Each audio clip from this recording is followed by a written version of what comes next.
Haïti a été frappé. Et j'ai reçu certaines vidéos quelques jours, les jours après les bois caïmans, j'ai trouvé que certaines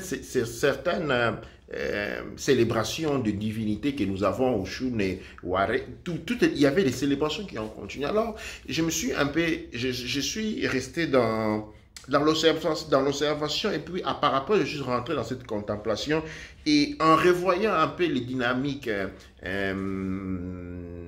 sérieuses, ok, cataloguer des relations entre les humains et cet aspect qu'on appelle les divinités, il y a un élément qui retourne en l'occurrence, un raisonnement, une analyse, les pactes entre les dieux et les hommes.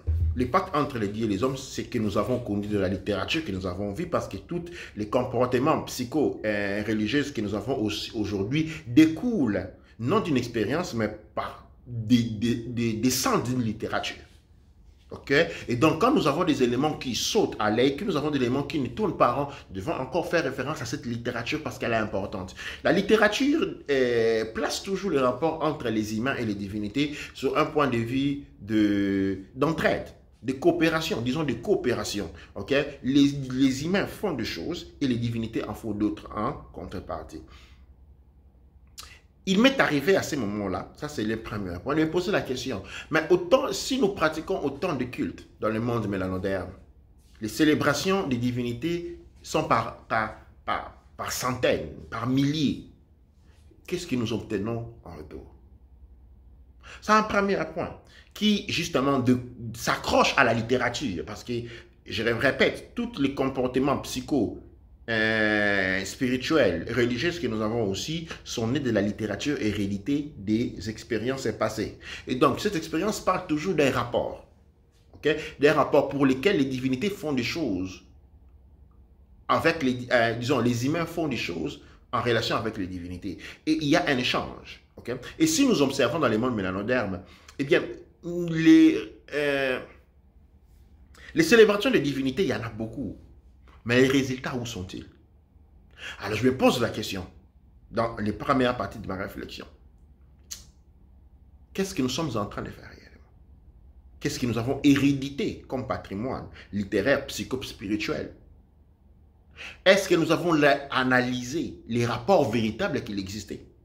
Les conditions véritables qu'il existait? C'est que nous avons hérédité, parce que les cultes se font. Et en partant de ces raisonnements, j'appelle à une réforme. Et je vais, dans les seconds temps, parler de cette réforme, non une réforme religieuse, mais une réforme de la perception religieuse des choses. Et je vais en revenir tout de suite, parce que je vais essayer d'être bref, et comme c'est le premier Raoult époux, je ne vais pas m'éloigner beaucoup, je vais essayer d'être bref. Alors, le deuxième point qui va à la fin se rattacher au premier point que j'ai mis en extrapolation, en pause, est le concept de divinité. Les rapports entre divinité et êtres humains. Qui sont les divinités? Qui sont les êtres humains? Eh bien, les couches Kamit Congo, à travers une expérience qui part de la dynastie zéro égyptienne en partant des anciennes civilisations, nous apprend une vérité. Cette vérité dit ceci. Les hommes, le monde des hommes et les passés, les mondes des hommes et les passés des mondes de divinité. Si le monde des hommes est le passé de l'homme des divinités, et si les divinités étaient hier, c'est que nous si les divinités étaient hier, c'est que nous sommes aujourd'hui, c'est que nous sommes appelés à devenir des divinités.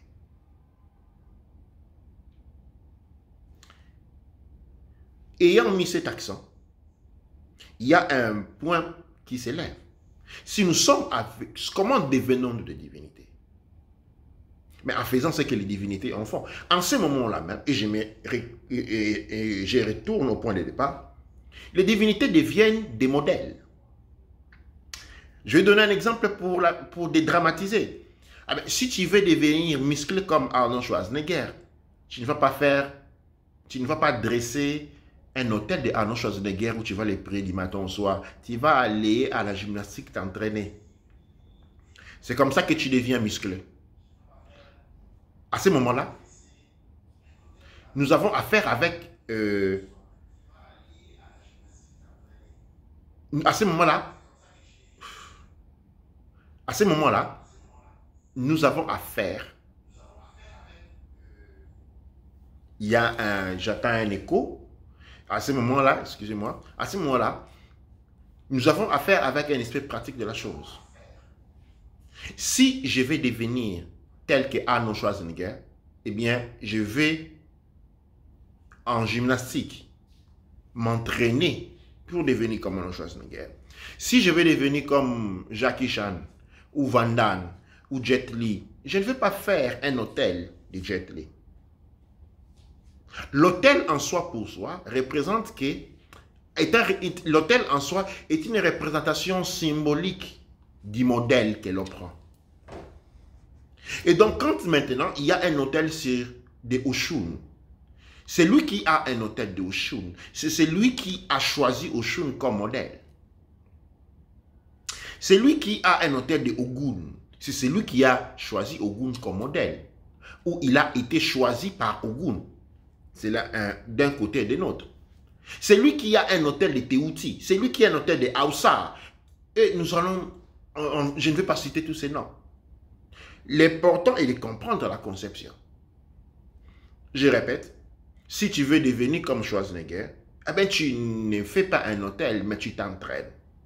C'est ainsi que si l'on n'est pas musclé aujourd'hui, on devient musclé demain. C'est ainsi le moment où quand on n'est pas au goût aujourd'hui, on est appelé à les devenir. Mais comment on les devenir? En les priant? Non. La première chose qu'il faut faire, il faut d'abord étudier les modèles qu'on a choisis. Il faut les connaître. Il faut connaître son existence. La problématique qui se pose ici est la divinisation des catégories. La divinisation des catégories veut que on l'attribue à certains personnages les caractères divins. C'est-à-dire ils sont esprits. Non. Les divinités n'ont jamais été esprits. Ils sont devenus esprits par assimilation. Dans le sens qu'ils ont toujours été en chair et en os. Aoussa a vécu en chair et en os. Seth était en chair et en os. Ainsi de suite. Alors Seth, Nout, Mamitou Namounout a vécu en chair et en os. Et ainsi de suite.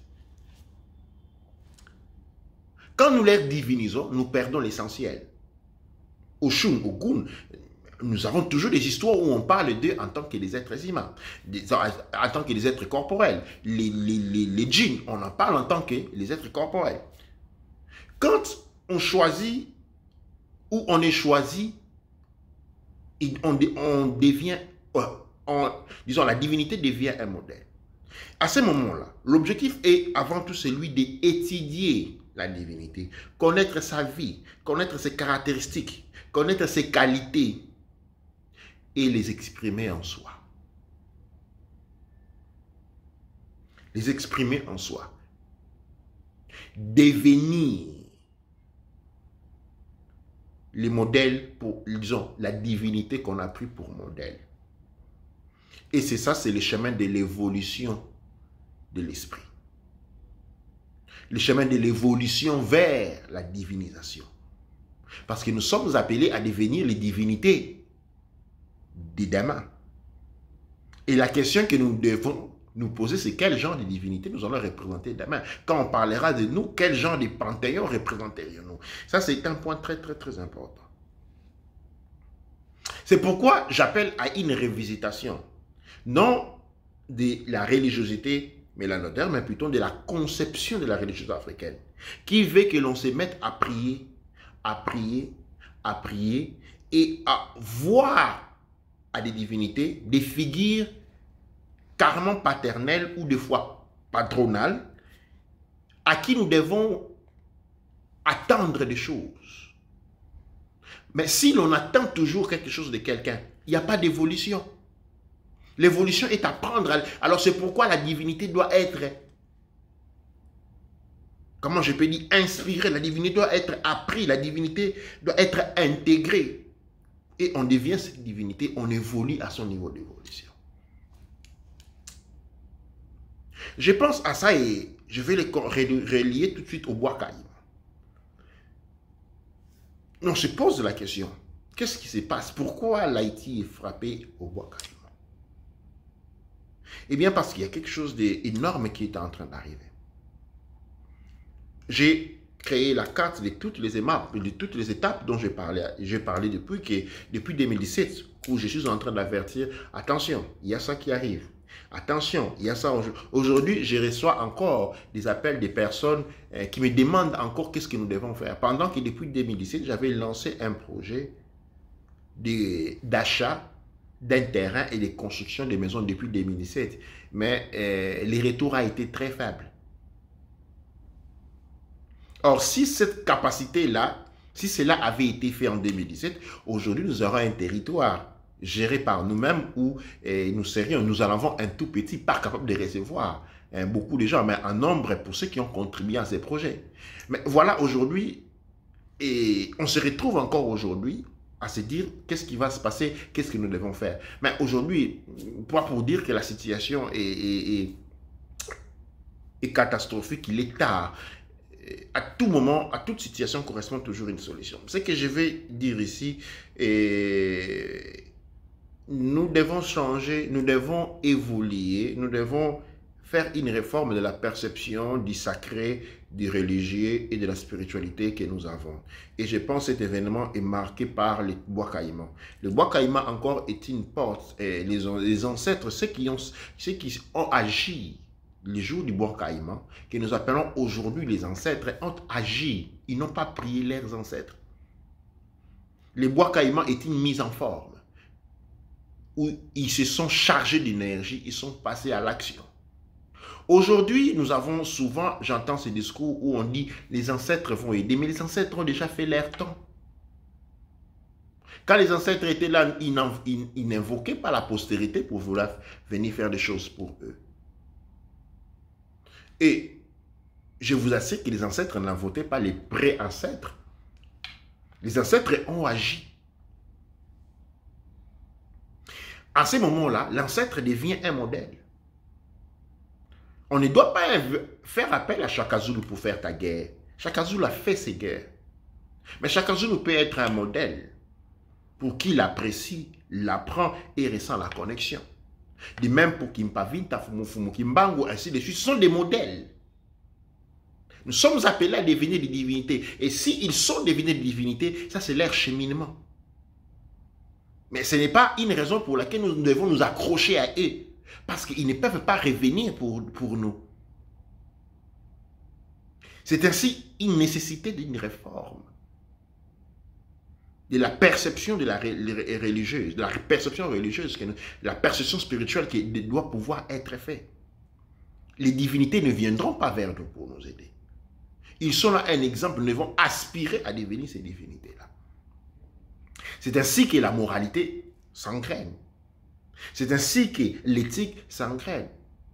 Mais c'est ainsi que l'évolution s'engraine parce que les divinités doivent être étudiées. On ne peut pas parler de Shun parce qu'on a lu des mots sur Internet. On doit avoir une littérature sur Shun. On ne peut pas parler de Ogun, on ne peut pas parler de Teuti, on ne peut pas parler de Nzambian-Pungu. Avec deux mots. On doit connaître la divinité. On doit développer une littérature, une recherche sur la littérature de la divinité. Et on doit marcher vers la divinité, c'est-à-dire devenir lui, exprimer ses qualités. La garantie étant, quand on exprime les qualités d'une divinité, eh bien, on a la force de la divinité. Et cette force-là est utilisée pour élever notre peuple. Élever notre peuple. Le peuple mélanoderme est accroché dans les croyances religieuses qui sont généralement associées à des attentes d'être sauvé. Il n'y aura pas un seul sauveur. Soit-il Jésus, Bouddha, Fumukimbangu, il n'y aura pas un seul. Il n'y en a pas un seul. Mais vous avez devant vous des exemples que vous pouvez prendre. Dans le Kush Kamit Congo, où nous avons le culte de la forêt Moka. Encore une fois, là, je vais encore insister de manière profonde.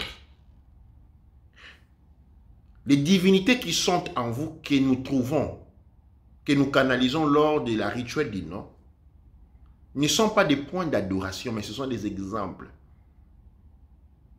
Et je tiens ici à expliciter la profondeur de cela. Parce que quand nous donnons les noms Kush Kamit Congo, il y a des gens qui ont 5, 6, 7, 8 divinités. Orisha, Tété Ototome, Necheru.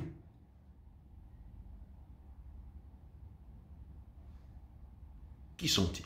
Qui sont-ils? Eh bien, ce sont des caractères que vous devez exprimer pour évoluer. C'est ainsi que vous êtes appelé à l'étude de ces personnes, de ces caractéristiques, de ces énergies. Vous devez étudier les qualités de ces énergies. Vous devez développer la littérature sur ces énergies qui sont vôtres.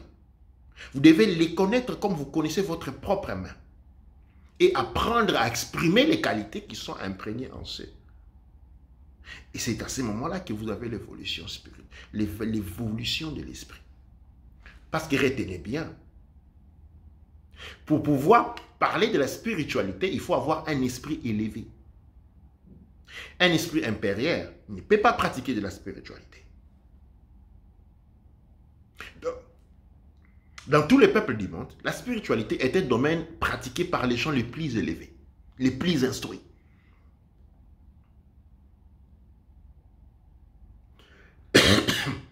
Excusez-moi. Là où vous trouvez la spiritualité pratiquée par les gens dont les esprits sont inférieurs, ce n'est pas de la spiritualité. Parce que vous imaginez-vous que ferait un troupeau de porcs avec de l'or? Ou que pensez-vous ferez un enfant de 4 ans à qui l'on donne 4 lingots d'or? Il ne comprendrait même pas qu'il s'agit de l'or. La spiritualité, la véritable spiritualité est quelque chose qui ne peut être compris par les illuminés, les esprits élevés, ceux qui sont en mesure de voir le soleil noir. Et le soleil noir ne se voit que non aux initiés, mais à ceux qui ont élevé leur esprit. D'où on est.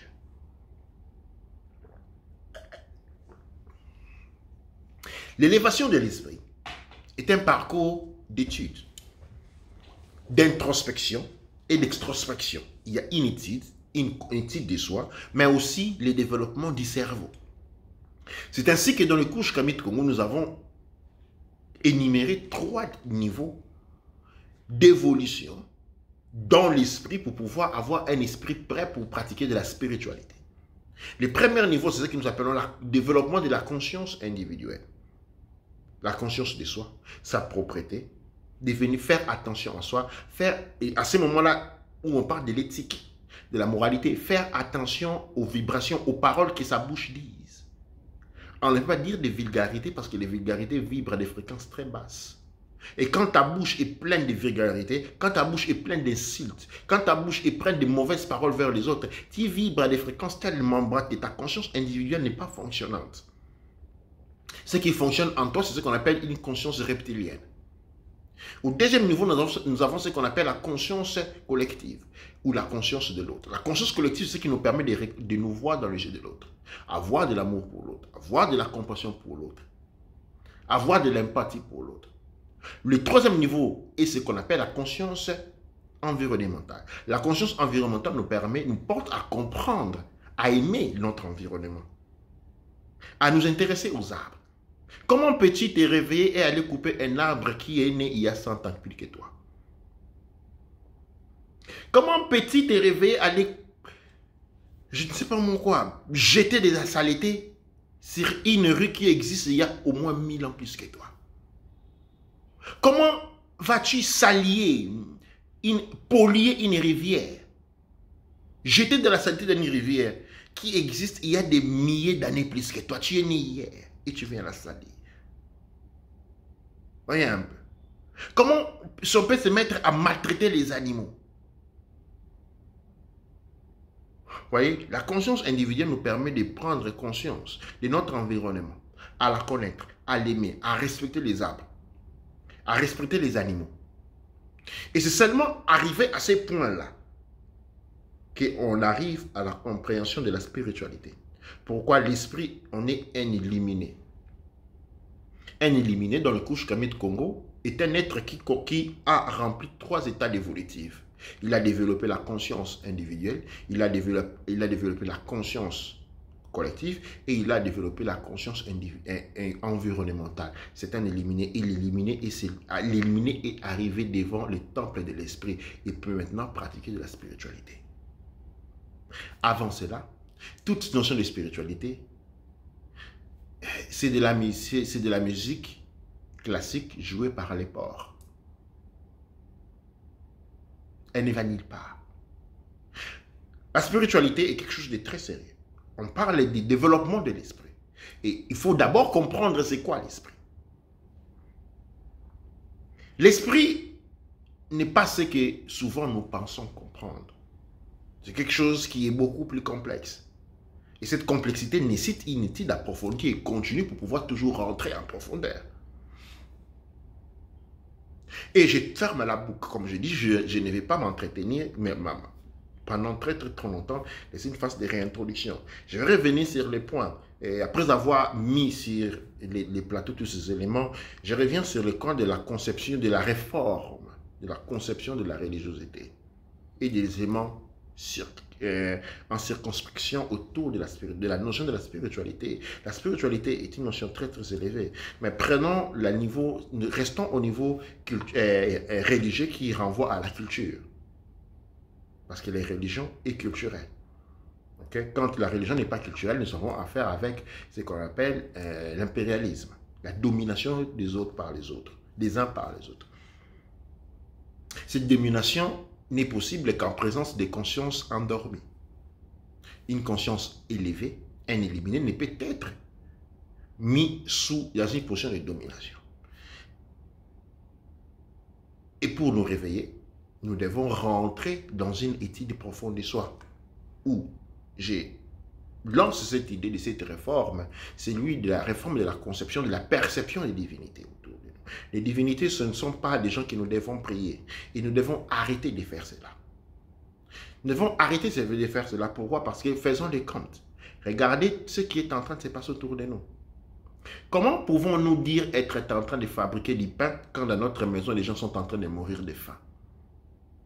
Comment pouvons-nous dire avoir un grand champ avec des maïs pendant que dans notre maison, il y a la faim? Quelles sont ces pratiques spirituelles que nous avons pendant que notre peuple est toujours en arrière? Depuis très longtemps maintenant, depuis la chute de l'Égypte. Quel genre de spiritualité que nous pratiquons qui à la fin nous avons des tremblements de terre qui n'arrivent? Nos divinités ne nous avertissent pas. Ou ils sont en train d'essayer de nous envoyer un message différent. Il y a des choix, c'est eux. Ou ils ne nous écoutent pas, ou nous sommes et en ce moment-là, nous devons nous poser des questions.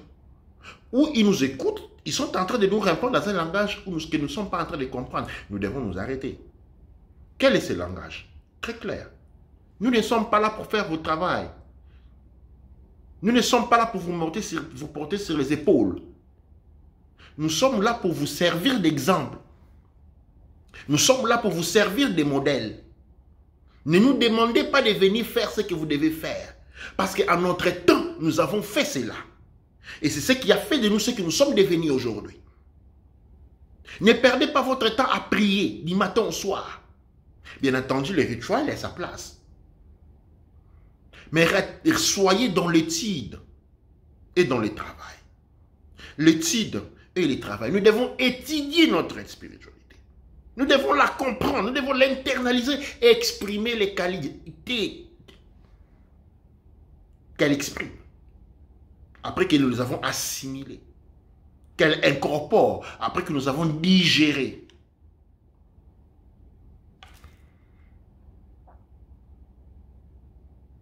La conception Kush Kamit Congo nous apporte à cette compréhension qui est typique Kush Kamit Congo. Mais nous sommes libres. Nous ne possédons pas comment on dit, copyright. Il n'y a pas un copyright sur cela. C'est une réflexion que je lance à tous les Kush Kamit Congo, à tous les Kamit là-dehors. Cette réflexion répond à beaucoup de questions. Nous sommes en train de faire, bien des fois, nous sommes en train de faire des cirques. Et nous avons fait des cirques pendant très longtemps. Nous n'avons jamais eu le raisonnement d'associer travail et résultat. Les résultats, on ne peut pas continuer à faire quelque chose qui ne donne pas un résultat positif en s'entendant qu'il puisse les donner demain. Comme l'on dit, il n'y a que les fous qui continuent à faire la même chose et à s'attendre à un résultat différent. Je pense que le temps d'une révision de la perception religieuse est arrivé. Ce temps-là est maintenant. Parce que les événements qui viendront par après, nous ne serons pas les choix de les faire. C'est maintenant que nous avons cette opportunité. Alors, tout ce qui me pose la question, qu'est-ce que nous devons faire devant cette grande tragédie qui est en train de nous arriver dans le monde? Cette corruption de l'esprit humain, cette tentative de désassocier l'âme de l'être humain pour en faire un esclave pour toujours. Quelle est la réponse?